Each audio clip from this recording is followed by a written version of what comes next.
Welcome to Taiwan Season 2020 Online Symposium Connecting with Taiwan. My name is Donald Hutera, and I'm speaking to you from London. Every Wednesday and Friday, there is a themed two-part webinar lasting approximately 2 hours. It may be less, don't worry about that, with experts in artistic practice, production, presentation, and programming. And the point is to have informative fun and to enjoy ourselves and to connect with Taiwan.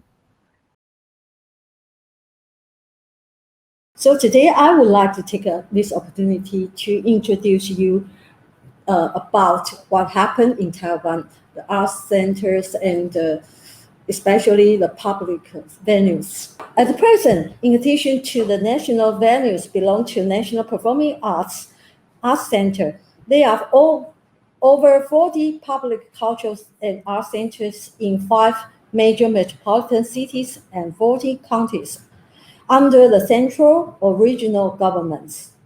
Only very few art centers or theater are managed by private sectors in Taiwan. Following, I would like to focus on the public venues and start from the National Performing Arts Center. You can see the National Performing Arts Center inaugurated in 2014 under the structure of 3 venues operating under one entity, namely the National Theatre and Concert Hall, National Taichung Theatre, and National Kaohsiung Cultural Center for Arts, Wei Wu Ying. They located in Taipei, Taichung, and Kaohsiung, respectively.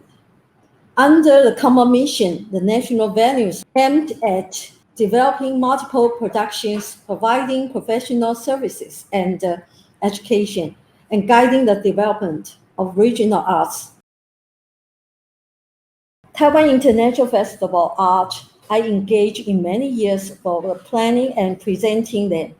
I must say TIFA is young, but it not only brings in international artists to local audience and artists, but also introduce Taiwanese artists and audience to the world, because our audience always impress the visiting artists deeply by their amazing concentration and passionate reflections.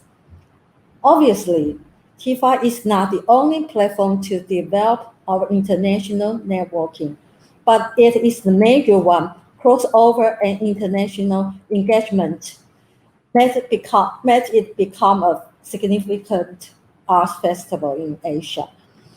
New creation by co-commission and co-production with international theaters or festivals is featuring projects every year, such as La Damned Moon Gamelia by Tadashi Suzuki from Japan City Company, and King Lear by Olivier P. from Avion Festival, and so on. Usually, my strategy is presenting the artist's work before working on commission or co-production that help our audience know more about the artist. But in the face of the impact of COVID-19, how do venues and artists look at the limitation of border control if the international cooperation model is challenged?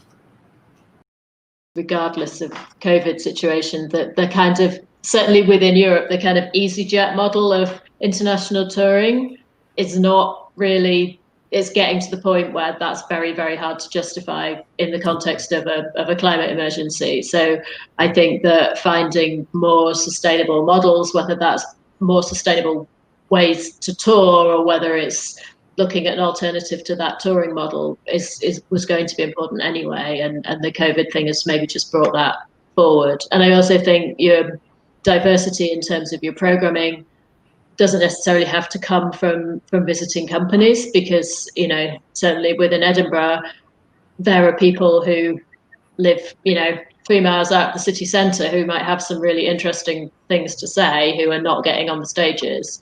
So maybe we're also looking for diversity a little bit more at home, as well as it's still having those international links. Several years ago, I created a dance space, a company for people who were over 60. It has been a great success. And one of the things I wanted to do especially was to treat this company and the people in it with great respect. Our main motivation, our mission statement, is that dance should be available for everyone. And it's the dance that's available, not the tickets, not the seats, not the doors are open wide so that we can get lots of people.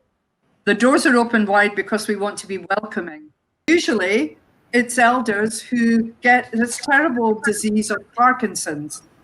And back in 2001, our patron in New York, his name is Mark Morris, was approached by someone at his center in Brooklyn and asked if they could do some research into dance and how it might help people with Parkinson's disease. And he said yes. They came into the studio and they started to make research. Now it has become a global phenomenon. It was discovered where the scientists met the artists and they realized that the artists had a way of cutting into a particular kind of neural pathway, which is underused if you have Parkinson's disease. And so doing the movements lit up something inside people and reprogrammed some of the neural pathways. It's like some kind of miracle. So art meets science and science met art, and wonderful things came as a result of that for people who have Parkinson's and of course for their partners and families. Six Dancing Performance Arts Festival. Yes, this is founded by a veteran art critic and director, Morning Wang. He founded the Body Fence Studio, the organization, in 2001. This organization can be regarded as one of the independent groups emerging in the post-Taiwan Little Theater movement, as well as the post-martial law period, just after 1980s. The Sixth Sense Performance Arts Festival, its first edition began in 2001. Till now, he aims to invite artists with a disability of various aspects, such as blind, hearing impaired, mobile disability. All the artists and workers are welcome to join this festival. I think it's also give me a new feeling to be reborn every time. Every time when especially the visual impaired performer, they always return to zero. Next time you work with them, they seem to forget everything. It's also give me another idea of being reborn as a creator, and that made me, more energy, keep more energy. And humanly, I think to work with the disabled members, they need more constance and more intimacy. So they will feel the non-disabled creator, of the choreographer, of the director,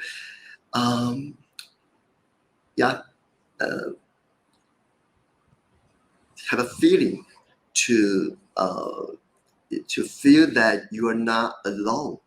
Yeah, I think apparently. So I think it's also give me a good experience to work with them. Professionally, actually, personally, I just love to search the technical innovation in theater. So the production with the disabled artists and performers always can give you the chance. Every time you can find something new and develop a unique device or the just a technique for them. I was trying to be, really precise, and everything has to repeat and repeat. But this is not the case when I'm working with the group for disability performers. There was need a lot of space to forget about controlling and forget about what kind of training from professional dance or theater. But go back to I think it's be honest about life. It's go back to the questions about life. How can we actually listening to each other, even in a working place? And can we try not to imitate the power structure we often live in our daily life or in professional life? The other things is I made me rethinking about what kind of body is or I want to see on the stage. Maybe not the good training or techniques, but the honesty and also the courage to be right now in the present moment. One time I came across a techie behind stage when I was at a festival down south, and he had a physical disability. But I think it's because it goes back to that thing that you have to see to be. So if you cannot see yourself being a disabled technician, because you can't see one, then maybe you don't believe you can be one. So I think there isn't maybe enough role models just yet to make people think that, oh, that's a job that I could do, because maybe 20 years ago people would have thought, my legs don't move, so how can I be a dancer? It's that thing. So I think it's so important that we allow, it's not us allowing, it's about society and seeing the work that we do. It's so important, because to be it, you have to see it. I believe that, and that's true with everything. So visibility is essential. Yeah. Yes. What does it mean to cross? Cross as a verb, like no matter crossing border or crossing things or crossing differences. And at the same time, how does crossing as the verb suggest in the artistic context? When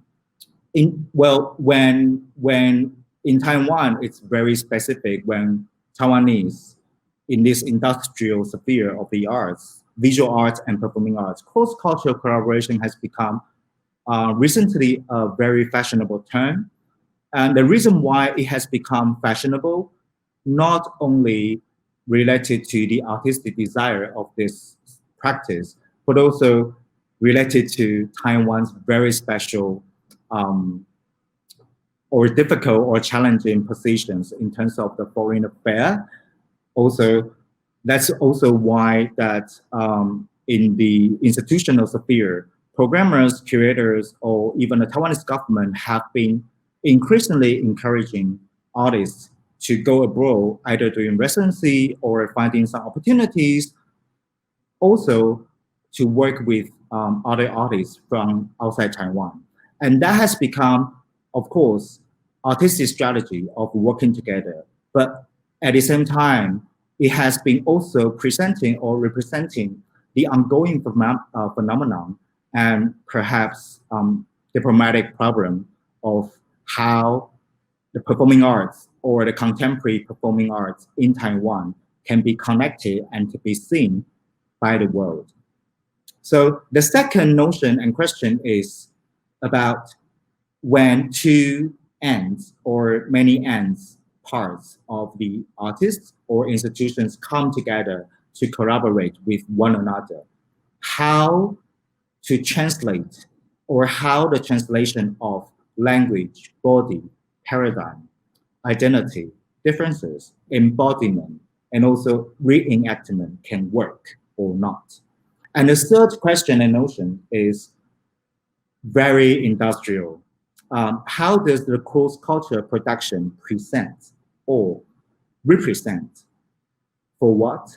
And from the institutional point of view and individual independent artistic point of view, how this cross-culture projects, productions, or let's say commercially, product has been considered in the cultural strategy in relation to tourism, or when artists are touring cross-culture projects and performances in the world, when they are confronting the audiences or other presenters' point of view in this sphere, how the understanding can be formulated within the conversation and through presenting the work.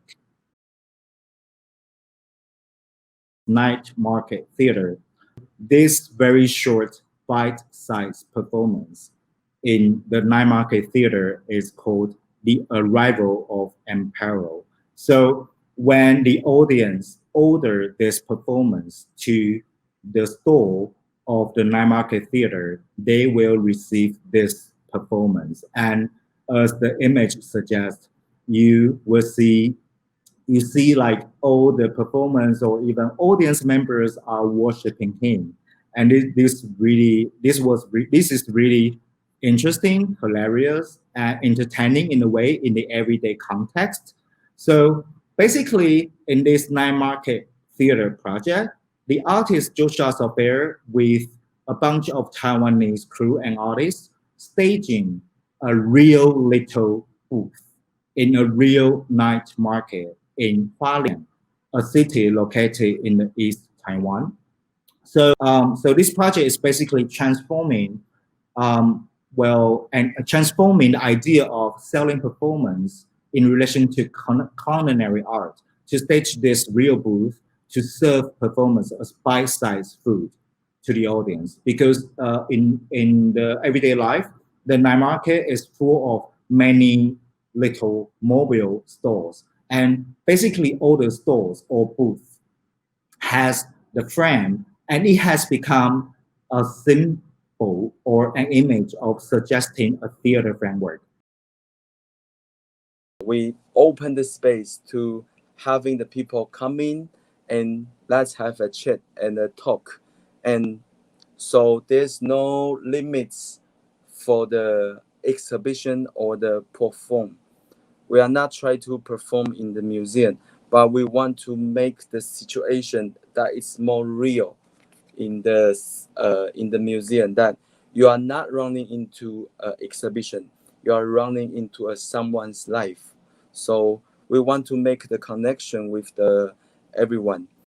We all face the same question of what is pre-written script and what is improvisation at the place. What is living and what is pre-write. I think we all meet the same question. Also, I think this is very present in Masinka work.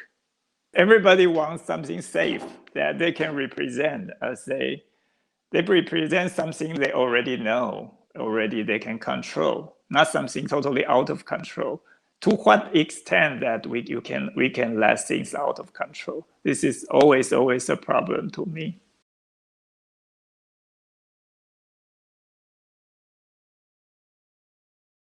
There are many audience from indigenous or non-indigenous. They would say they didn't understand indigenous contemporary dance at all.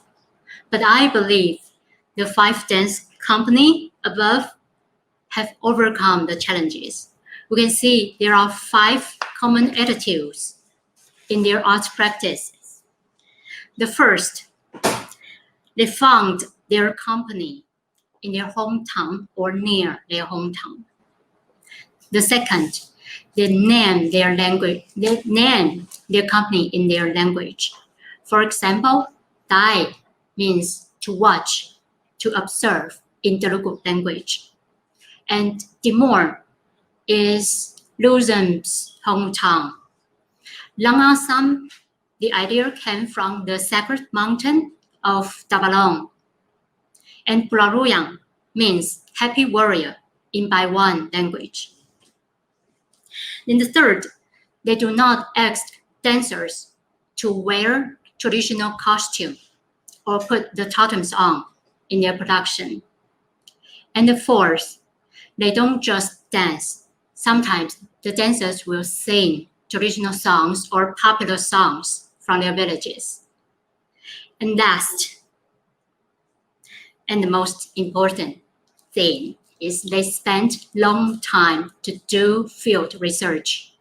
Sometimes they will spend weeks to stay and to get along with the peoples in the villages before they conduct the production. Most of all, being an indigenous artist means you have to carry those responsibilities to pass on the tradition and to send the messages. Now I will use Purima Festival as an example and share the curatorial concepts. Purima Festival was established in 2012. Purima is from Taiwan language. Lima means hand or number of 5 in many Austronesian languages. And Purima refers to a person with superb creativity and outstanding craftsmanship. Apart from Purima Festival, we have Purima Art Award. The festival and award take place every 2 years.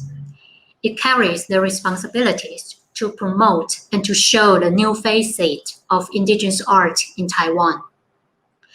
Since it's biennial, we have enough time to examine, to adjust our program and to try different curating models.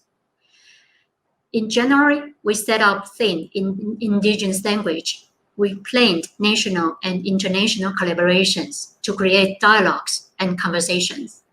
And we launched new talent programs to find new and fresh ideas. So it's our 5th festival this year. We aim to empower the indigenous curators and to form a dynamic force in the environment. We broke the festival structure and launched an open call for the selection of curatorial projects. 6 projects were selected and supported to take place in different villages from this September to next March. We grouped these 6 emerging curators to be our Purima curatorial team. And these 6 are actually from different cultures and professional backgrounds. We have conducted 6 field study routes in their villages since this April. All the dialogues and connections happened between these curators have been collected and documented. There will be a final collaborative exhibition next June, and we are excited to see the collaborative experimentation between these 6 curators. I want to quote from a Bangsa independent curator, Nakao Putun, who was also former curator for Purima Art Festival in 2018. She said, because we are indigenous, traditions would be present in our contemporary art. This is also our feature. If one wanted to explain contemporary art, he could go study. But we are different.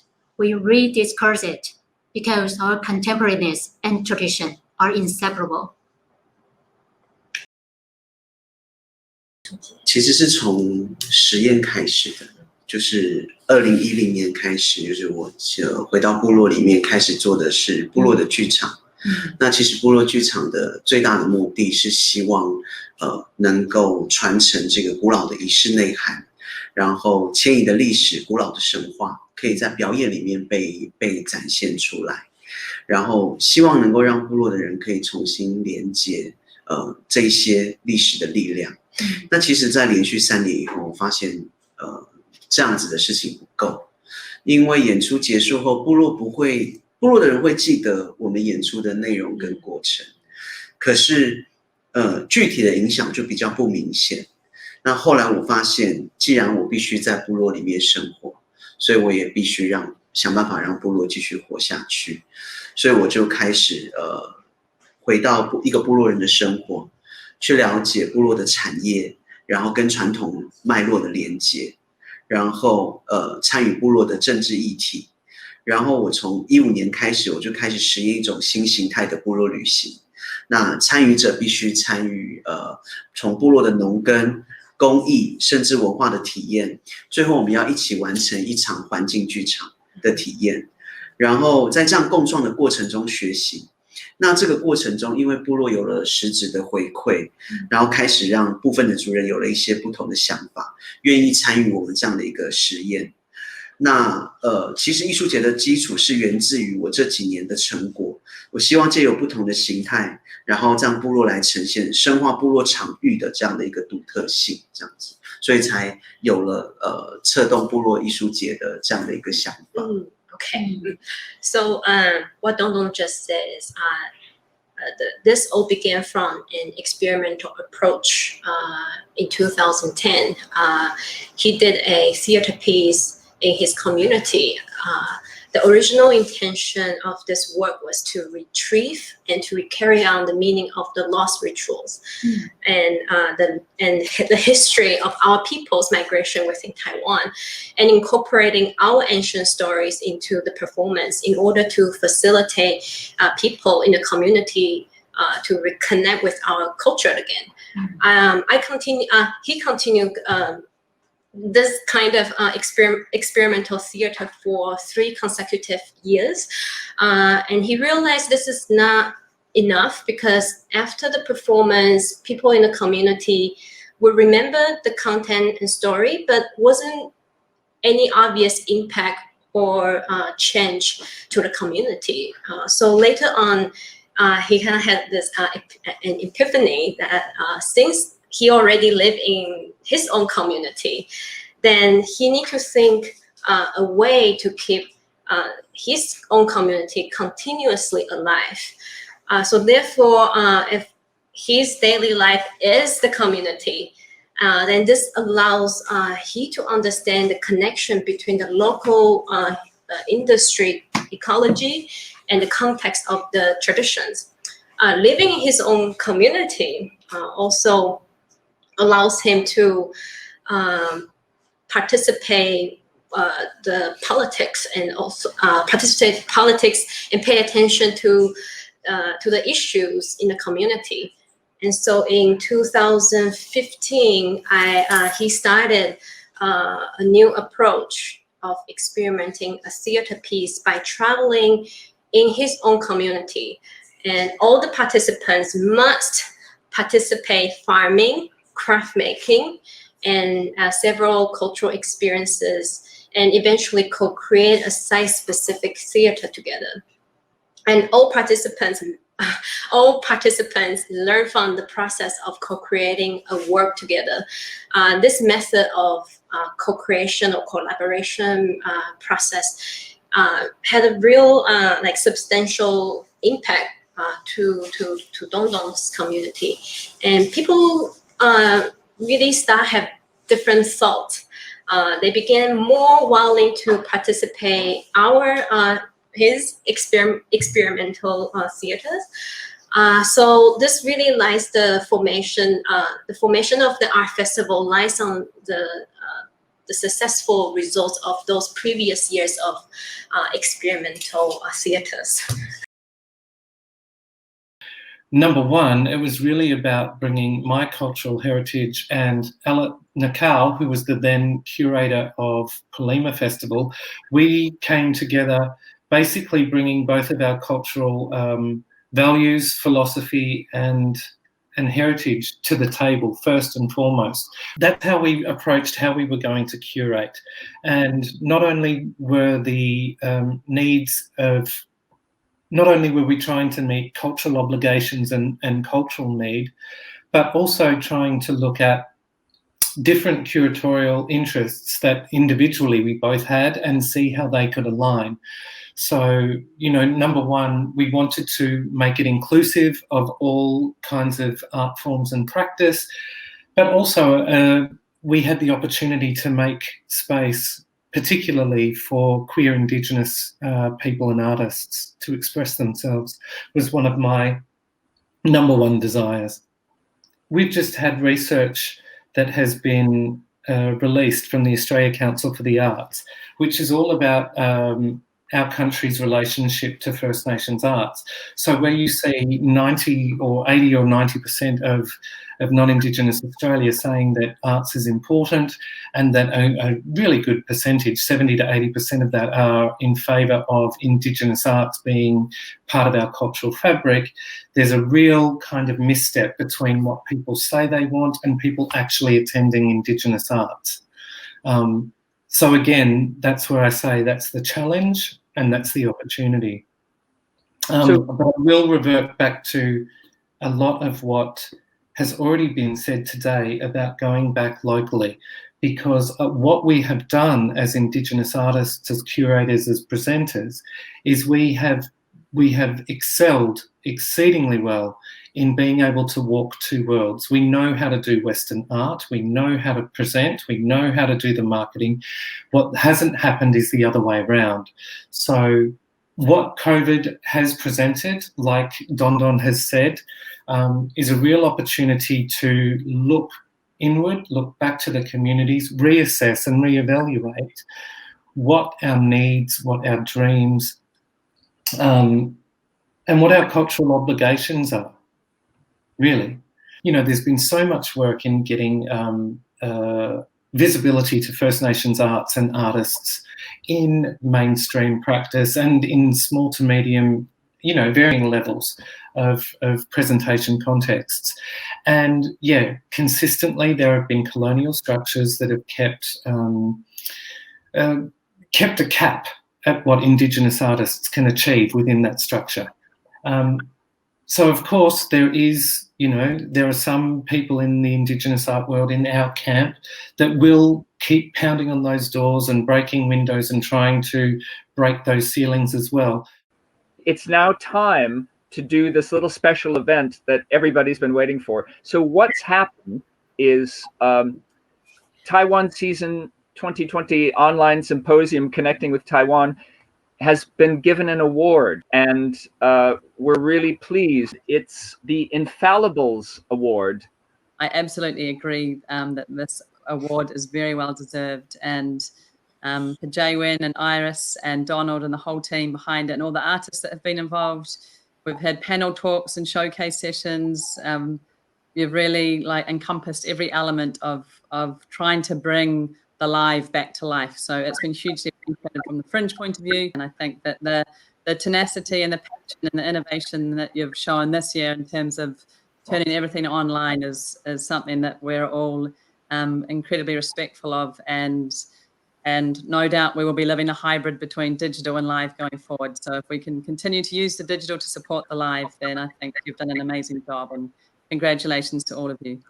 We felt the need of recognizing efforts of the Taiwan season, not only because you managed to embrace and exploit the online platform so well, but because there was absolutely top level at every single event we watched, we rated it.